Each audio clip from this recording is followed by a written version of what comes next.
Well, we were with you 24 hours ago. We were talking about the Kings' first round pick, and I think it's been very well received. And now here we are to talk about a deal. And as we kind of thought last You night, Davion Mitchell would be on the move, and he is. He is on the move to Toronto along with Sasha Vezenkov. You probably know the details. The Kings get Jalen McDaniels in exchange. We can talk about that in a minute. But Grant, I didn't expect it to come down today like this. I know.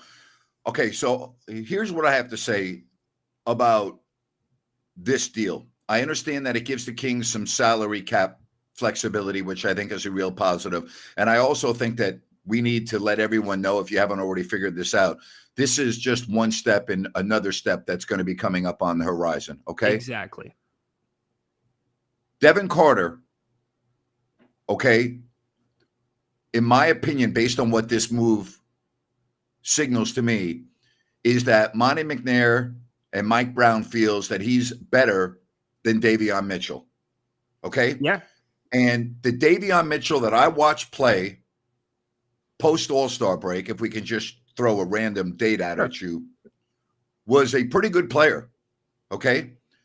On not only defense, which we were accustomed to seeing on a nightly basis, but offensively, looked to me like he really found himself and the three ball and became a major part of Coach Brown's rotation in the most important part of the season, when the Kings were trying to move up into the top 6 in the West.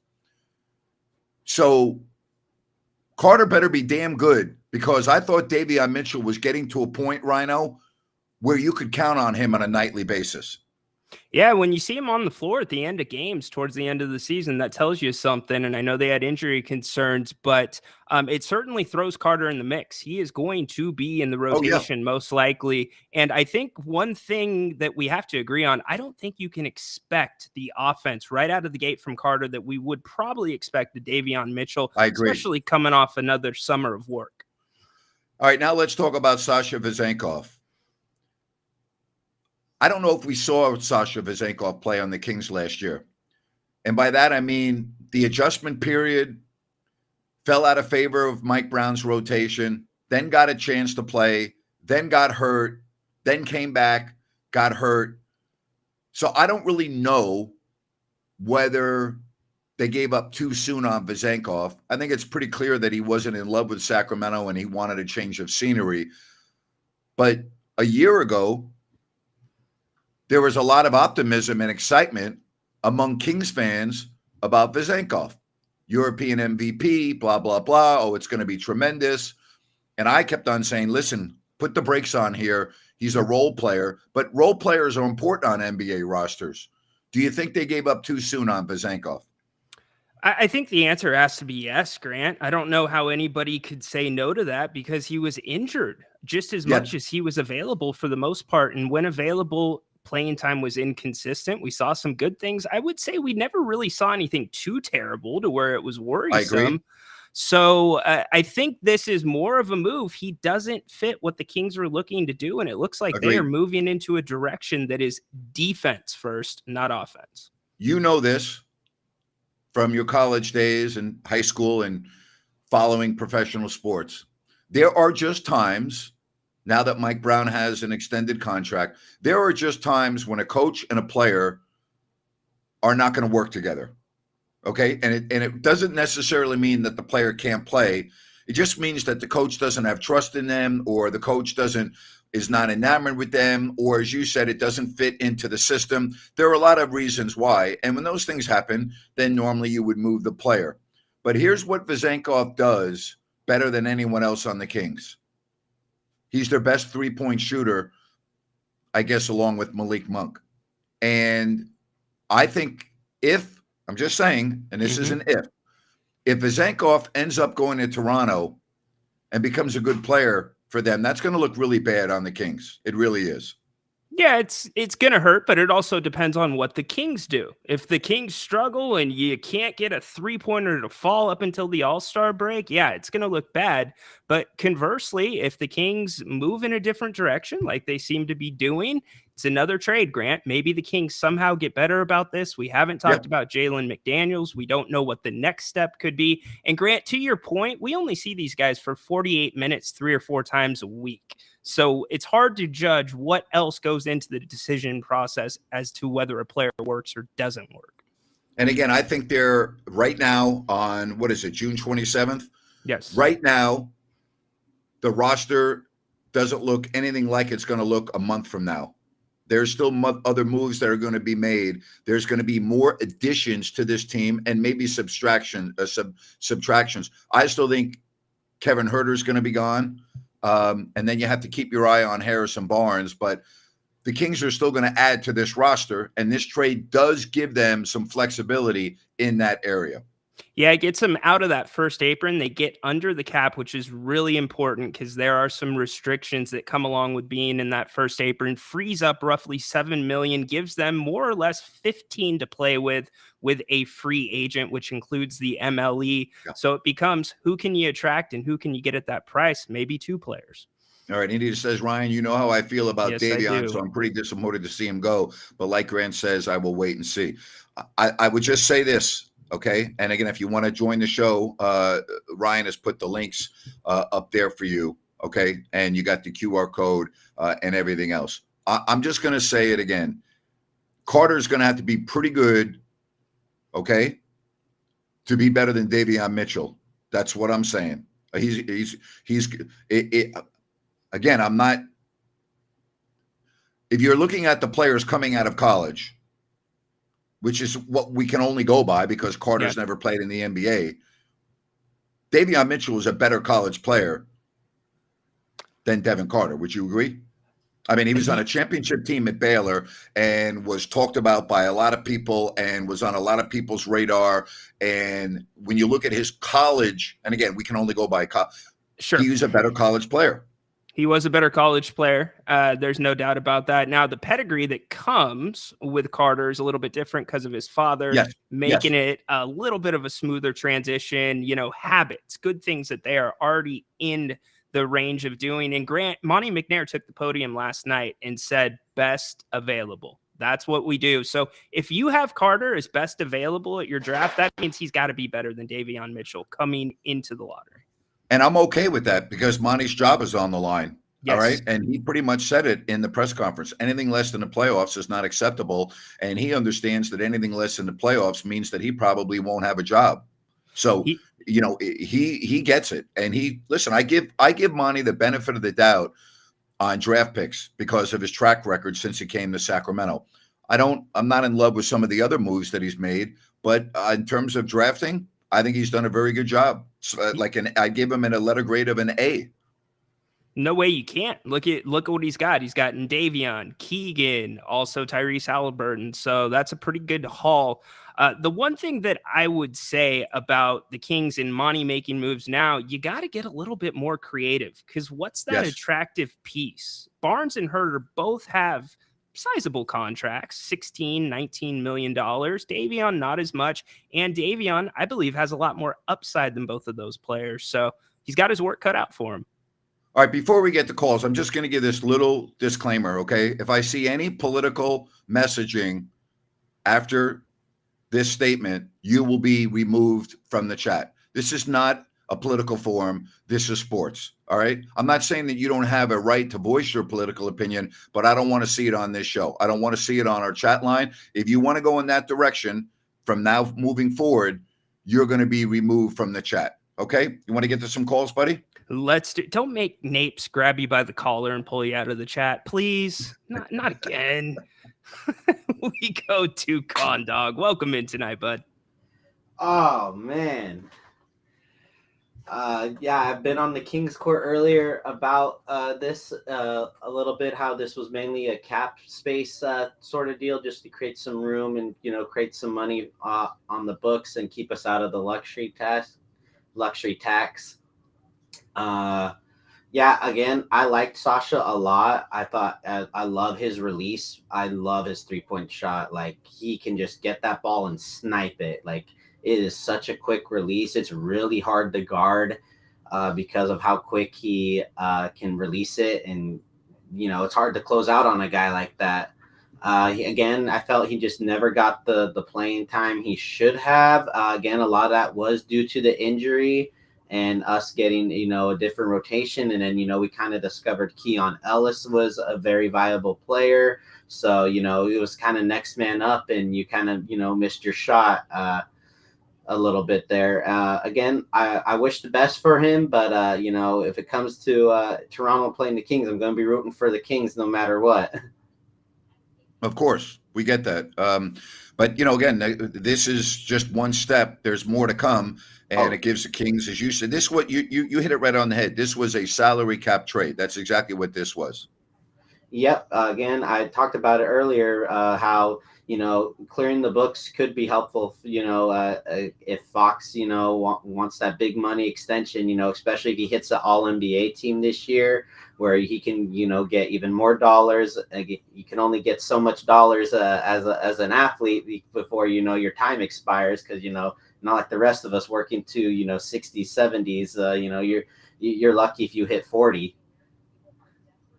Certainly. And arguably, here's the other part of it with Sasha. He would be a hard guy to trade on his own. His salary is over $7 million. You don't know what you're getting. The upside's there. So when you have a deal in place that makes sense, you got to pull the trigger. And I'll tell you something else about Toronto. They have a very large Serbian population. Okay. And I will just tell you that Vezenkov is going to love playing in Toronto. He's going to love it. He's going to love being there. More power to him if he, again, not every team is going to be a fit for you. Not every coach is going to be a fit for you. That, not every job is going to be a fit for you. I'm pretty sure everyone here has had, multiple careers, multiple different places and bosses and stuff. So that's just, and you kind of move on. You do what's best for you. And Sasha said, I wanted, he wanted out. He didn't like the way the team was going with his skill set. And we found a way to, clear some cap space and ship him out. Again, it depends what's next. That we have to wait and see. This is not a finished job from Monty McNair. We haven't even gotten to the start of free agency. No. I talked about this earlier. There could be, some guys that, aren't getting, the best the max contract. Like Tobias Harris, I don't think he's going to be, a top 10 highest paid player like he was on his last contract. I think his value is going to dip a bit. I don't think we have Tobias Harris, but there's going to be other guys like that where, they're not getting the money from their current team, and maybe we have space for them now. It could be a lot of different players. We could be in talks still with the Wizards for Kuzma if they have a piece that they like from us. Maybe they do like Harrison Barnes a lot, and they give us a good deal. Who knows? Again, we still have talks with the Bulls on Levine, but I think those are dying down a little bit as the days go on, especially after the draft. They have to. Now that you have Carter, it sends a completely different message if you bring Zach LaVine in. He's not the defensive guy that it seems the Kings are looking for. Yeah, thank you, buddy. It wouldn't make sense to add another. Even if we do trade Herter away, we just drafted a guard, we just re-signed a guard, then we trade for a guard. Why would we make 3 different guard-centric moves like that? Appreciate the chat, Condog. Have a good night. Good night, everybody. Have a good one, Con. Again, this is just one step. The first step was Malik Monk. The second step was the draft yesterday and today. And now this is the third step. And there will probably be a fourth and fifth in the next week to 3 weeks.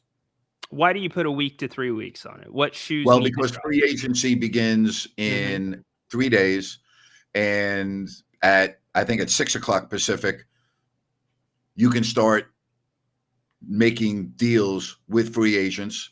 The Kings are obviously going to target a free agent. There's no question about that. The mid-level exception, everything. And then, generally speaking, this is when more trades will occur during this period of time. So to me, as I'm looking at the calendar, I think by July 15th, give or take a couple of days, the Kings roster for next season will be pretty solidified.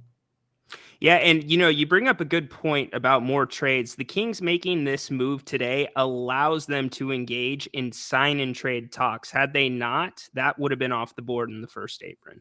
Yes. So again, I think we're looking at a window from today until right around the middle of July. Are there deals that are made right before training camp? Yeah, of course there are. Sure. But I just think by and large, we'll know the roster moving forward by around the middle of July. Yep, that sounds like a pretty solid timeline. Speaking of timelines, Jay, welcome. What's going on, in. guys? How you guys Second doing? call. Hey, Jay. What's going on? Yeah, the practice of clearing those books is like definitely a thing. One example was even the Denver Nuggets, and they're kind of in salary cap hell. They give out 3 second-round picks just to offload Reggie Jackson. Almost said Reggie Bush. Jackson. Yes. Yeah, Reggie Jackson, and receive nothing. So it's like you have to sometimes. These teams know that when you're in salary cap hell, it's no secret. So they're going to be like, all right, well, we'll take on this, salary, but what are you going to give us in return for doing that? So that's definitely a common practice. I think it was a great move. Well, I guess I can't say great. I think it was a good move. I'm glad that we were able to find, essentially, my opinion, I'm not a huge fan of him yet because he technically is a rookie, but a better Davion Mitchell. At least if you look at the college game. I mean, obviously Davion won a NCAA title, but on the other hand, Devin Carter was able to produce on the offensive and defensive end very well. And he's probably a little bit bigger than Davion, weight-wise and height. Definitely a bigger wingspan and definitely more athletic. He was tied for the top standing vertical, 3-quarter sprint, looking at a couple of those stats. Inches. So we've got a young guy who's athletic just as fast as Davion, if not faster. And he is faster. Yeah, he is faster. And that's no disrespect to Davion. Based on the Davion that I watched in February, March, and April, okay, that's a pretty good player that the Kings had. And now you are expecting Carter to be better than that. And I just think that the bar is set kind of high for Carter coming in as a rookie to get to that level. That's how I see it. The other thing I worry about a little bit, Davion did not get enough credit for his ball handling. Davion's ball handling, especially at the end of the season, was excellent. He was crossing guys up, and Carter, somebody else is going to have to be able to handle that ball other than Fox. That's fixable for sure, though. I mean, obviously he's a rookie. He's not going to come out looking like Kyrie Irving day one, but that's something that you can work on. That length for his height, that jumping ability, that 3-quarter sprint, that's a lot tougher to work on than just, what else he needs to improve on. And speaking of that, he definitely needs to improve his 3-point shooting. The last season was his best season. Before that, it was down at like the 20% from the 3-point range. I think a lot of that has to do with shot selection, looking at some of his, plays. But besides that, I do think that he will be better than Davion one day. I think the age, the family background, all of that plays a huge factor into what he will be in the NBA one day. He definitely has the support system at home with his father and everything. So I think he can be better. And who knows, this guy might not even be on the team. It seems like he will, though, based on social media, when the Kings are very high on him. But like I said, if someone wants him, what guy may not be on the team?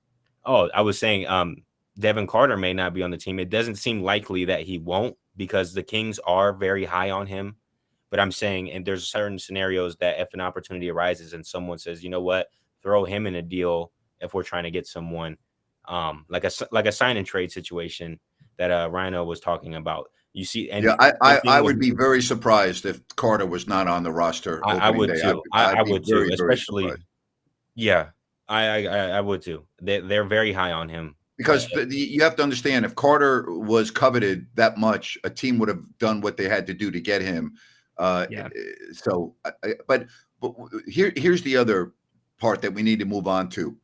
What's next for Sacramento? What's the next thing they need? They need a wingman, big time. Okay. And we know they need a backup center, right? I mean, those are two areas that now Monty McNair has to address. Yeah. I like the Jalen McDaniels addition. I don't think that's terrible for what we gave up. I mean, we gave up Vezenkov, really. I mean, we did have to throw in Davion, but we have his replacement. So I kind of look at it just like a Vezenkov for Jalen McDaniels, who clearly has potential. I hope he wants to be in Sacramento. That's the only thing that I am concerned about. How is his character concerned when it comes into being traded in? Is it a situation where he wanted to get out of Toronto because he didn't get that much playing time because of whatever was going on? And we all seen his brother in the Western Conference Finals. I'm sure he wants to get notoriety as well, and not just Jaden McDaniels. So hopefully he can come off the bench like a Trey Lyles-esque or something like that. And hopefully that makes him happy to be here in Sacramento. I think he's going to be very happy to be in Sacramento. The reality is he's going from a franchise that is near the bottom of the East to a franchise that has, some big time players and is going to be right in the mix. So I would think he would have no problem going to Sacramento. And I'm sure he can easily fit in this rotation. That would be my guess. Well, yeah, here's the thing. He spent some time behind Pascal, behind OG. And so that kind of helps out here. He's a grinder. He's a San Diego State. And now you have Scotty Barnes too, he's a point guard allegedly, but he's like 6 foot something. And then you have RJ Barrett, who's another forward. So he wasn't really getting a ton of tick over there, I don't think, in Toronto. So he's a San Diego State kid. I talked to one of the coaches earlier today about him. Absolute grinder. He's a West Coast kid as well. I would liken him, based off the conversation that we had, to a more athletic Metu to a degree, and probably a little bit more of an upside with Chimezie or with Jalen. Jalen is a very good help defender. He's very athletic. He's a little bit skinny, needs to put a little bit more weight on, but he runs the floor very well and could help out in the athleticism department at 6'9". So we'll see. I right now, projecting the moves that are going to be made on the Kings, I don't see McDaniels being part of the rotation on this team. I look at him as a 11th, 12th, or 13th man on the bench. Or possibly he might be on the move too, because that as a trade package too. So even though it seems like we have him now, he may not be here. He may not even play a game for the Kings. But if he's the McDaniels brother that was on the Hornets, Jalen and Jaden. Yep. Okay, I was actually really high on him when he first came to the league. I saw a lot of potential in him. So, and lastly, I don't want to take up too much time, but me and Ryno were talking about Bronny when this had happened, and I definitely got to get your reaction. Everybody's over here, this, that, and the third. LeBron and his agent made this happen. And I said, Ryno, it was not just LeBron and his agent. This is a part of the plan. This is also the NBA enforcing this to happen because of the business side of the NBA. Like, if the NBA did not want that to happen, it wouldn't have happened. But I can almost guarantee you, if he had 13 teams that offered him a workout and he only went to 2, there was teams interested in picking him, clearly. Here's the reality of the situation. He's not an NBA player, and the only reason why he was drafted is because of his dad. Now, I would also say this. I think Bronny has handled this as well as you can say. He is very direct in his interviews. You know what? I want to be selected on my own merit, not because my dad is LeBron James. I've heard nothing but great things about Bronny. I shared the story about Peja. Bronny played with Peja's son on the McDonald's All-American team. Peja had a chance to be around him. Peja was talking to me and glowing about Bronny's how mature he was, how he conducted himself, how he was with his teammates. He said that he just had nothing bad to say about Bronny James. But if you're just going to separate Bronny from LeBron, Bronny is not an NBA player, and Bronny would not have been drafted. I think everyone knows that. Absolutely. But if I was LeBron, or if you guys were LeBron and you guys can help your son, I'm pretty sure you guys would do the same thing. Yes and no. If he worked hard like Bronny, like, now, you know what though? But the reality is, I may have done the same thing to get him in the door. But once you're in the door, it's on you. I'm leaving it up to my son. You either can do the job or you can't. Okay. Yeah. And so I've been in that situation before where I've done that for my son. And then he went forward on his own merit without me having absolutely anything to do. Okay. And has done a tremendous job. Bronny, once you step into an NBA team, you have to understand you also are dealing with other professionals and a lot of players in the locker room, even when you're talking about stars, they don't like preferential treatment for other players on the team. Yeah. And they talk about it, and it can divide a team. I know because I've lived it. I've seen it. Okay. There's a lot of talk that goes on in groups, in locker rooms. And the one thing that bothers players more than anything is when they are treated differently than somebody else on the team, and it's glaring, or special favors are done, and we can go on and on. So right now, yes, I would agree with you that dad did son a favor, but now it's going to be up to son to hold his weight. Yeah, and I think I wouldn't have extended if it were me. I wouldn't have extended that favor if my son didn't show me that he wanted it through his work ethic and his determination. He might not have been as talented or as gifted as a lot of these players, but he worked his butt off. And you know, hate it, love it, whatever. But like you said, I'm not going to sit here and let you just hold your hand the whole way through the ride either. I can help you get here. You showed that you want to be here.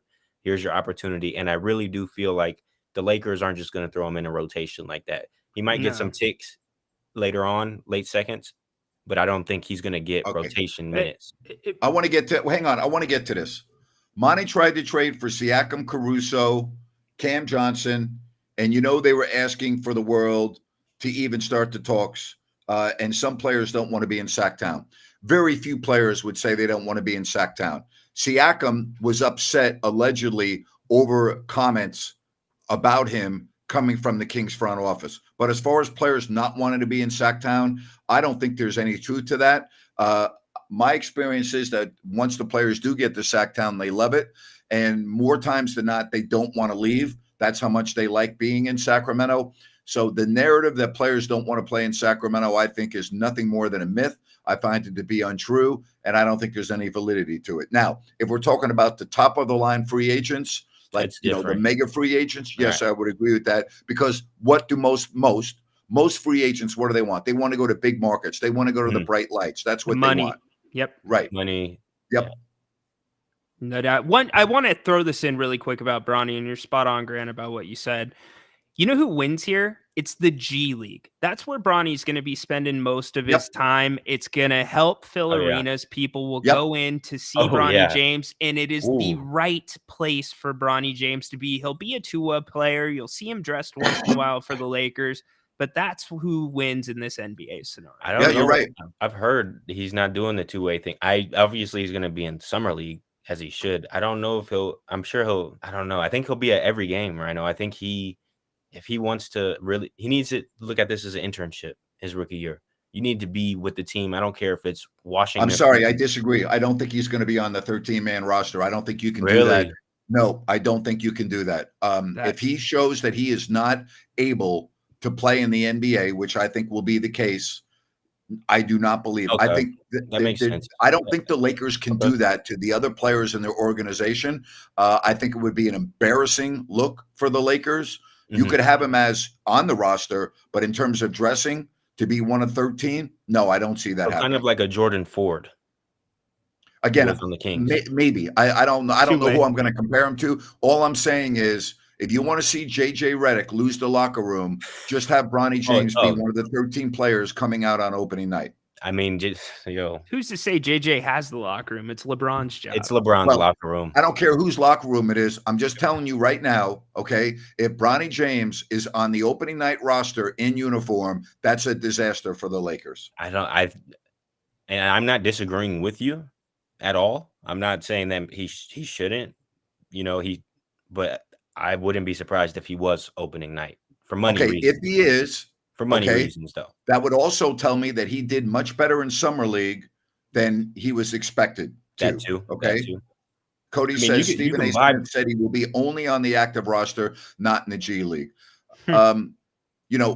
There you go. I mean, you can buy a Bronny James jersey right now on fanatics.com. Like he's the meal tickets right I now. get it all. I understand the money part of it. I understand the marketing part of it, but I'm talking about the team aspect of this. Okay. Hey, you know what? LA hasn't been a team though, it is Grant. not going to, I don't care what the players in that locker room think of LeBron James and understand the situation. It is not going to sit well with the locker room. It's just not. I've been there. I've lived it. Yeah. It's not going to fly.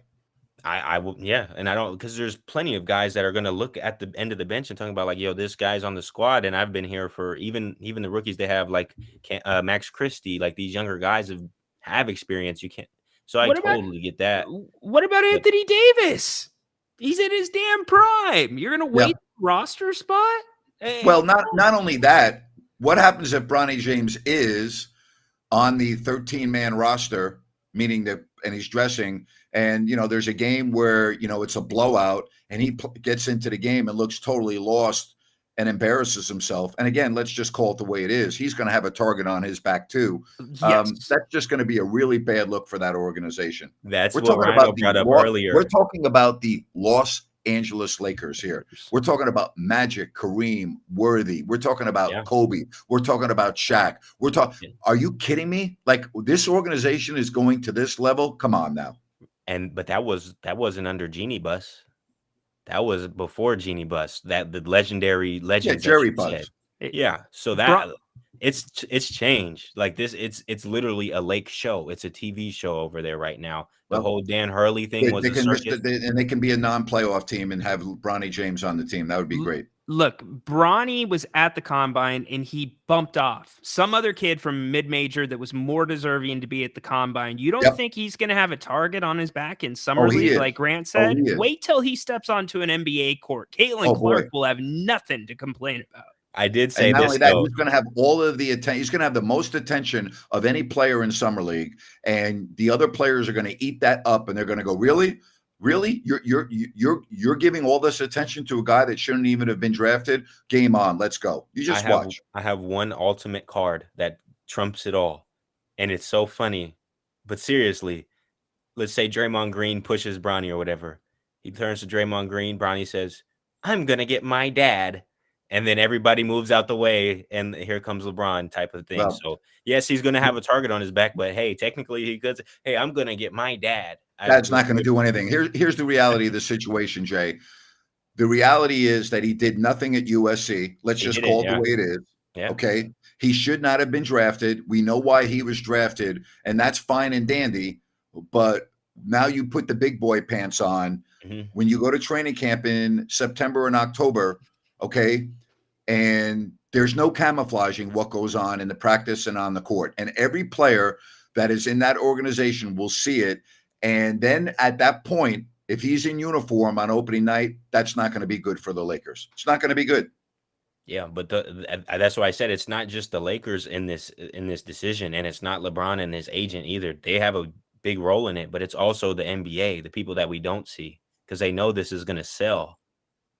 Well, it would have sold better in another market other than LA. LA doesn't need to be sold because they already have their stars. And I don't believe that LeBron was going to leave the Lakers for the sole reason of playing with his son. So to me, the one organization in the entire NBA that doesn't need eyes on it, that doesn't need more marketing, doesn't need all this extra crap are the Lakers. Okay. If you really wanted to be a marketing tool for the Lakers, have a team like, pick any bad team, okay? Pick Charlotte. Charlotte. Pick Charlotte to draft Bronny, and then have LeBron go play there.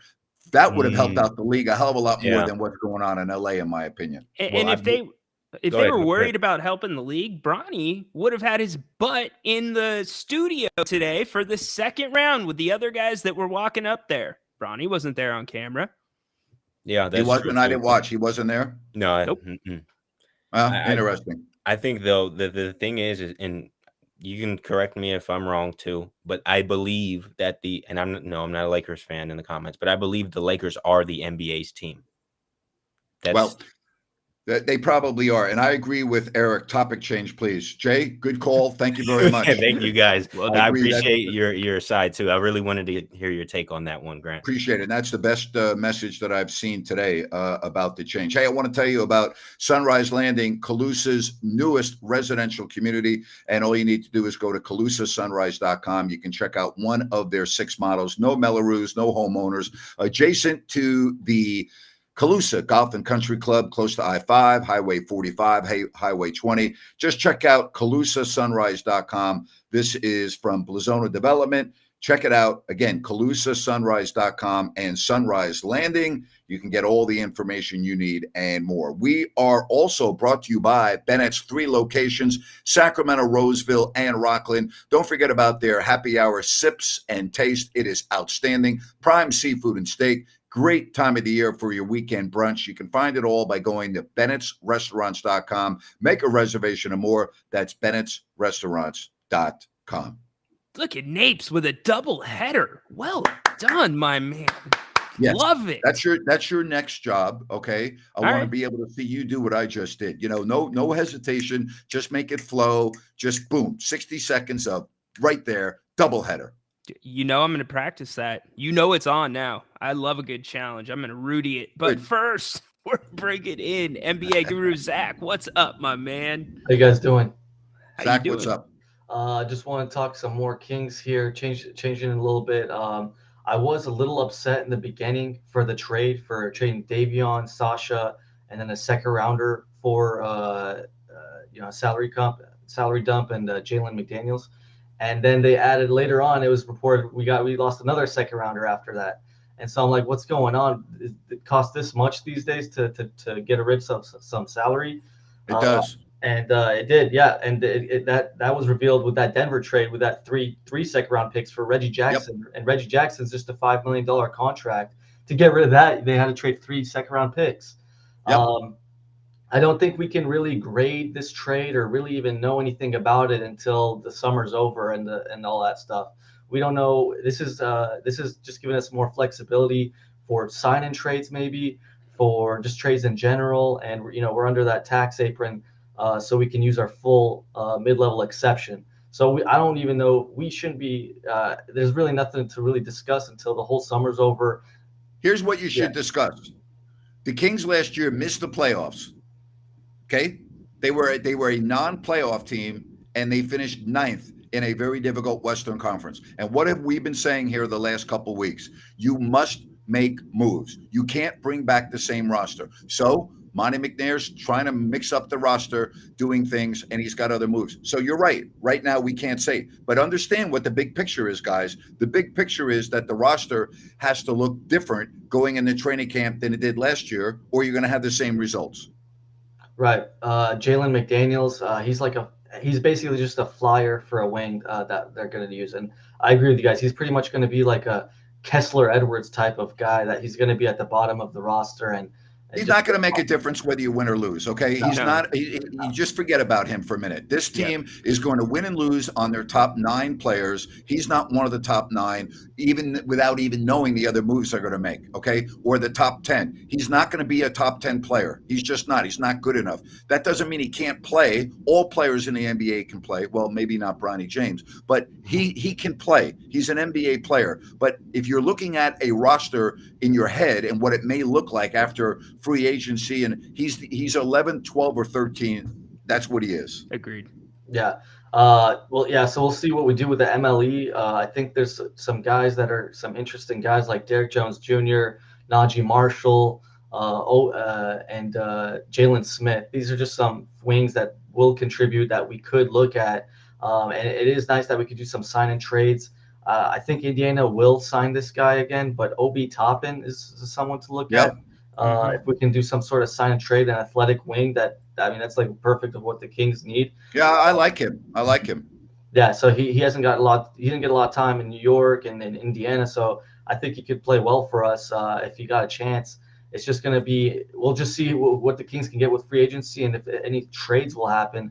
But this move was to make more moves. That's basically the whole point of this trade, is getting ready to see what happens with Monty's future moves. Yep, we will see what Monty does. I mean, it's really hard. We have to acknowledge when teams know that you need to make a move, it's going to be more expensive to make a move. And like you said, with salaries, trying to dump it, that's why it's so hard. It's a chess match between these teams. The leverage, that's a huge thing. Okay, I want to get to this. So, no, Jalen McDaniels is better than Kessler. You're wrong, Grant. That's not my point.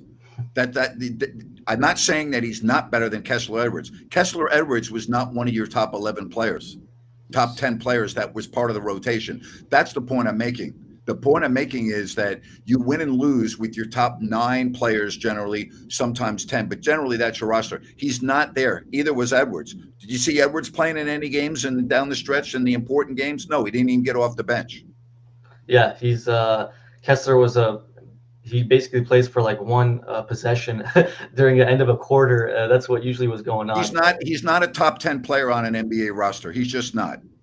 Yeah, so I mean, most of even Sasha, Sasha is tough to really evaluate just because he didn't get that much time. He was injured. I do think his ceiling is kind of capped. He's just going to be a 3-point shooter, and he's just a little slow-footed for me on defense. So I don't know. I think teams would just go at him on defense, and he just not play as well. And then Davion, I know Grant, you've been saying how he was playing well at the end of the season and stuff like that. He was probably the best player in this trade, to be honest, in this entire trade. Agreed. Yeah, 100%. But I just don't see him. He's a little capped. He's going to be 26 in September. I don't see him developing. What's that wrong much with 26? What's wrong with 26? I just don't think he's going to get that much better from what he is the last 3 years that he's. I haven't seen any. Well, he got a lot better. He got a lot better in the second half of this past season. Would you not agree? He did get a little better. I don't know how significant it is. He did make his 3-pointers a little bit much better. He did make a little bit better. I just don't know of how much. It just wasn't. It wasn't anything that was screaming off the show and saying, "Oh, this guy's doing way better and he's like changing the game and he's impacting the game." I just thought he played a little better, but I just didn't see him make change causing wins and losses is basically what I'm trying to say. Okay. Yeah. Appreciate you, Zach. Thanks for chiming in, buddy. Have a good night, okay? Take care. How does Zach sneak on the TNT set like that, Grant? Just wondering. Oh my God! I want to go there one day. I disagree with you. Jalen McDaniels is not top 10. When you say no wings, you understand it's June 27th, right? The season begins in October. The Kings are going to have new wings before the start of the season. 100% guarantee you that. Yep, and probably another guy in the middle, a big man on the cheap. Yeah, I'm glad that you said that because that is going to also be part of the roster and part of the top 10 rotation. Fans need to understand we haven't even gotten to free agency yet, other than your own free agents, which we know about Monk. That starts in 3 days. The Kings are going to be active now, okay? They're going to be looking to solidify parts of their team that they know need to improve. And one of those areas is 3-point shooting, because I still believe that Kevin Huerter is going to be part of a deal. I just see that. And I'm going to tell you, I hate to use the word shocked. I'm going to be shocked if there isn't another deal coming in the next 3 to 10 days. I'm going to be shocked. I think there's another deal that's going to be made here in the next 10 days. When you say deal, are we talking about a deal like today, or do you think a deal is coming down the line that will improve the Kings roster? I think it's going to be a deal that significantly makes Kings fans excited. There you go. All right. I don't disagree. And the Kings aren't the only team in the league that need to get better. There's other teams out there. There's other players that need a change of scenery. Yep. Like you said, free agency doesn't start for another 3 days. That opens things up when guys say, hey, we're not coming back. We're going to go somewhere else. Want to tell you about New Works Plumbing. They've got a fix for you, and they're available around the clock. Just go to sackserviceplumbing.com or call the number on your screen. They are awesome. Ryan knows that. They were out to his home recently. They do a great job at sackserviceplumbing.com. They've got a fix for you for all of your plumbing needs and repairs. Yeah, my wife was trying to get them to train me on how to do certain things under the sink. Forget about it. Is that right? Yes. She's like, oh, well, can you show them how to do this? Grant, I Ah. barely fit under the sink, man. Come on. Yeah, you know what? My issue would be I would be able to get under the sink, but then I would need help getting up from the sink. I would not once I got down there, I would be stuck. Okay. I would be like, I'd be calling, if nobody was around to help me, I'd be calling 911 to be brought upright again, Yes. No teammates would be around to come give you a hand, help you up. Ref. I'd be in deep trouble. I'll tell you that right now. Well, new works, like you said, they're available anytime. Give them a call, Napes. Oh my gosh. Well, this is fun. And by the way, we really appreciate you being here. And if you have not yet subscribed, please subscribe. Yes. Because we're going to be doing a lot of shows throughout free agency and summer league and getting you right up through then football season and training camp. And Ryan's got a show every day at 2:00. So if you're new to the channel, Ryno's on every day at 2:00. All right. The King's Court. And Jerry Reynolds joins him every day or every week on Tuesdays. And he's got a lot of things that he talks about. Then Ryno and I do shows almost every night. So make sure you subscribe. Please give us a thumbs up. We would greatly appreciate it. And you can follow us all through the summer on the latest Kings developments, NBA or NFL. We've got it covered for you. Yep. And if you've been sleeping under a rock, if you don't like that, has the entire catalog, post-game, halftime shows, Jerry Reynolds shows, Sean Salisbury, special interviews, Scott Pollard. Get there. You'll enjoy it. Grant would need the life alert button getting up under the sink. I would need that. You're correct. Oh my God. Yeah. Life You're alert. Right. Yeah. Yeah. It's a good investment, Absolutely. Napes. I mean, insurance is never a bad thing like that. All right. So now that this move has been made, you have one less guard on your roster than we had 24 hours ago.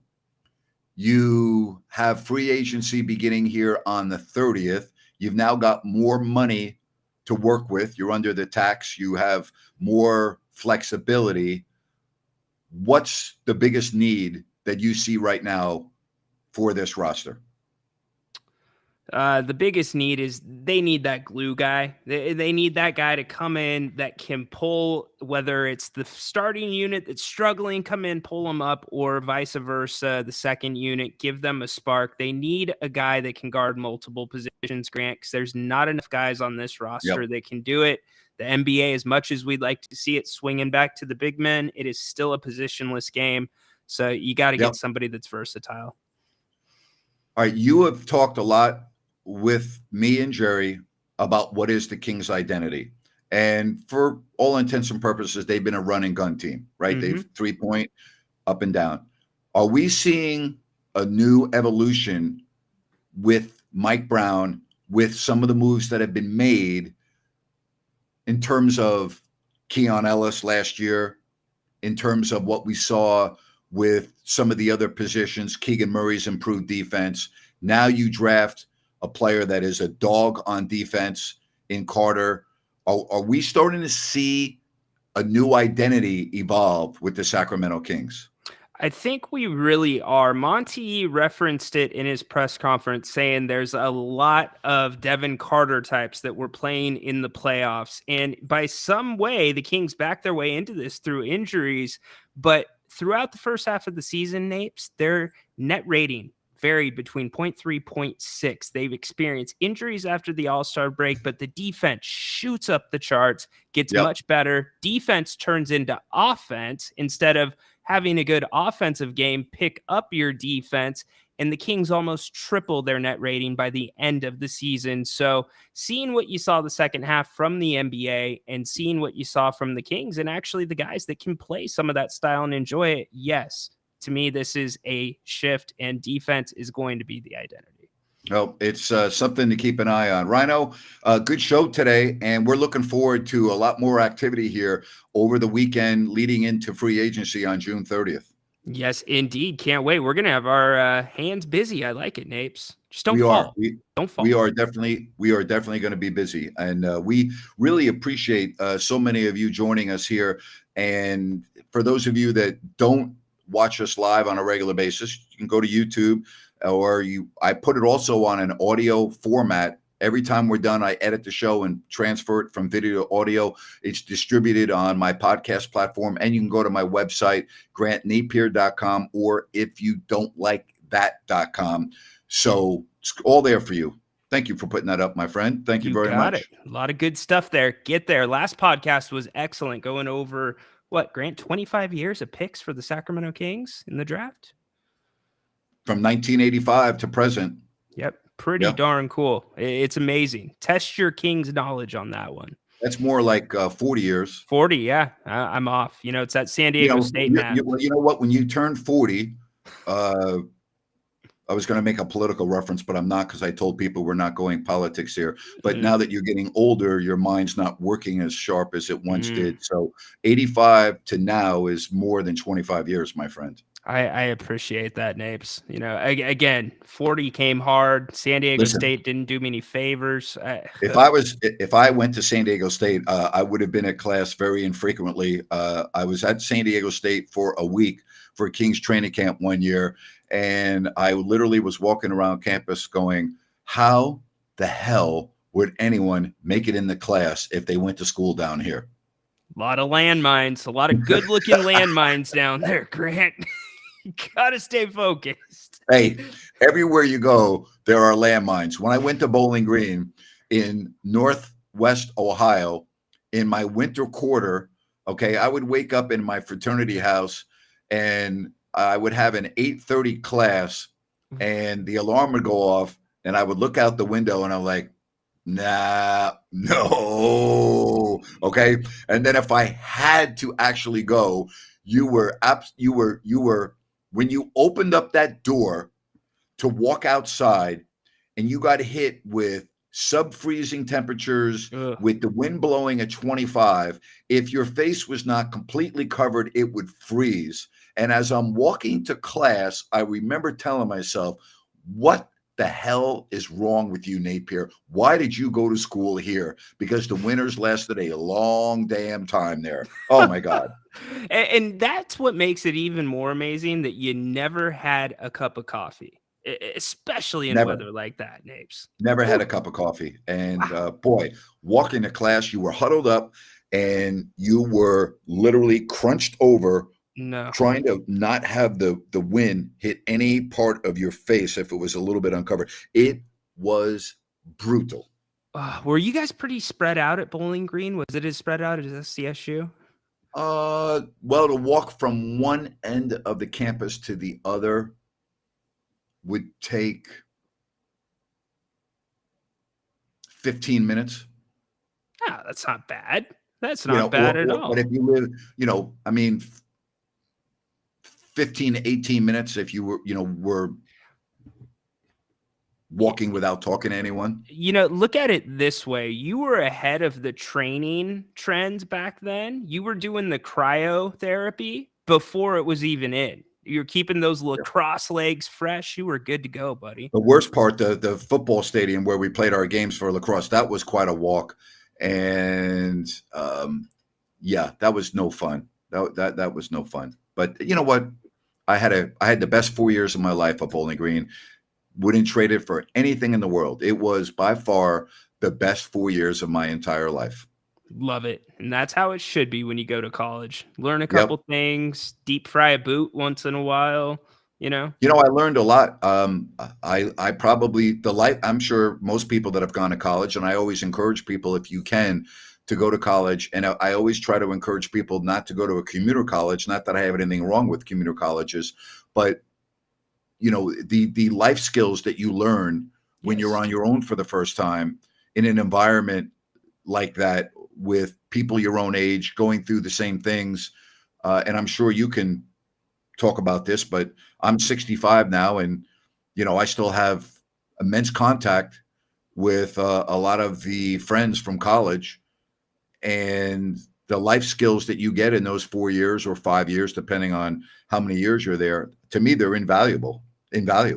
There's a lot of good decisions that you have to learn to make, and there's bad decisions that also Oh, boy. you learn from. And that's the time. And I'm not talking bad decisions, but skipping class to go Yeah. party the night before, Oh, yeah. putting your book under your pillow, thinking osmosis is going to get you ready for the test, stuff like that. It's part of the experience. You're on your own. It's a big deal. I will just tell you, even walking to class and seeing some of my friends that I got to meet, I got to tell you, two of my really good friends in college were from Cleveland. They both were on the football team.